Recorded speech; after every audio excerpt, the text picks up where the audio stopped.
Hello all, it's Michelle. I am on day 4 after chemo, and this is what it looks like. Not pretty. I pretty much have no energy, my bones hurt, my stomach's weird, no appetite, but I know I should eat because otherwise I'll get nauseous. After you have chemo, they give you steroids for a couple days, and the steroids do help with the nausea. But the problem is they give you lots of energy too. And so then when you stop taking the steroids, you're suddenly exhausted. So I just kind of lay around for a couple days, watch TV, try to eat every 3 hours, drink lots of water, and just veg. Watch lots of Jersey Shore. But I wanted to go back. I was just sitting here thinking that hair loss is a big thing for women when they're going through chemo. And I wanted to talk about my experience with hair loss. I had really long blonde hair before I went through chemo. It was down to the middle of my back. And I got it cut short after my second treatment in preparation for losing it because I didn't want big locks laying everywhere. I thought that'd be more upsetting. So I got it cut short, and I really, really loved it short. And then about a week later, my head started hurting, and nobody told me that that would happen. It was like an ache. It kind of feels like when you wear a ponytail and it's too tight, it feels like that on your head. So I knew something weird was going on, so I hopped on Google. I looked it up, and they said that that was the first sign. I had a girlfriend in town visiting from Texas, and I was pulling on my hair, showing her that it hadn't started falling out yet. We were kind of joking about it, and then the next morning I pulled on my hair, and the entire chunk that I pulled on came right out. It didn't hurt when it came out, but it definitely freaked me out. I screamed and had her come upstairs, and I showed her the chunk, and I started to cry, and I cried for about 3 seconds, and then she said stop, and I said okay, and I said but wait, I don't want to stop, I'm losing my hair. And she said okay, cry, and I said no, I'm done crying. And I just went from there. I had to go to work that day. I remember I had to take my daughter to camp first. So I told my daughter, sorry, I get push notifications. I told my daughter that my hair was falling out. I showed her, and we had talked about it ahead of time. She thought it was really cool. She wasn't upset by it or anything. She thought it was hysterical that I was going to be bald. So I just prayed that my hair stayed in for that day because I didn't have a wig yet.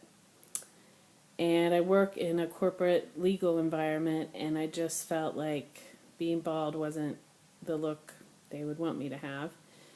So I took my daughter to camp, and I'm leaning down to give her a hug, goodbye, and she pulls a big chunk out of my hair and says, look, my mom's hair's falling out. And I'm like, oh my God. I gotta go to work. I can't believe you just did that. And it was like right in the front. Crazy. The 3 little girls that were standing there were traumatized. They were like, you just pulled your mother's hair out. What the hell?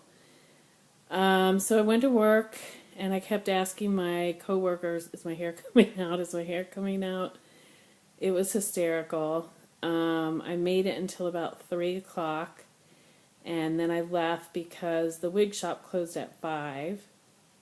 So my girlfriend went with me to the wig shop, and we bought a wig, really cute. Actually, I can show you. It's kind of freaky. And I put it on, but I'm too tired. But make sure when you get a wig, you get one of these. It's like a cap you put underneath. Nobody told me that part, and for like maybe 2 weeks, I wore the wig without the cap underneath, and it's really itchy. So make sure if you get a wig, you get a cap. But anyway, we got the wig, we came home, and we had a head shaving party. My girlfriend shaved my head, my daughter helped. They carved a peace sign in my head and a lightning bolt, and we just put music on and tried to make it fun. And I really wasn't upset. I was happy to have that part of it over. I think I was dreading just the anticipation of it, but once it happened, it really wasn't that bad.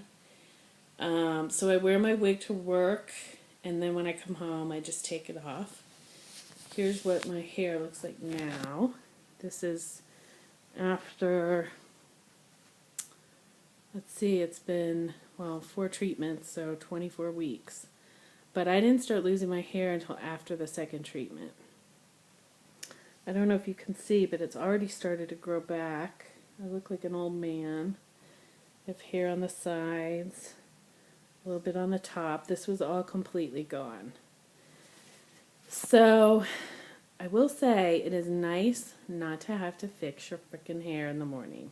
You throw the wig on, go. You throw a hat on, go. Sometimes I go outside with no hat, no wig.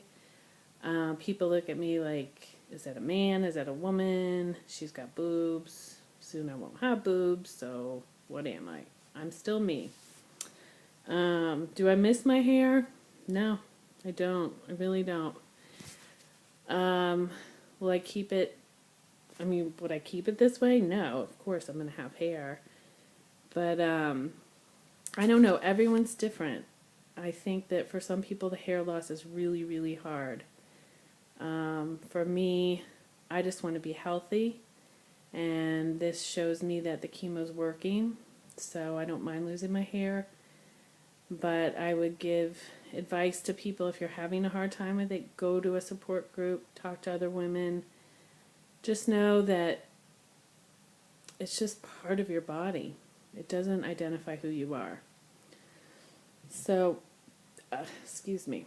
I will sign off now, and I will talk about the next subject probably shortly, because I'm just laying here watching Jersey Shore. Bye-bye.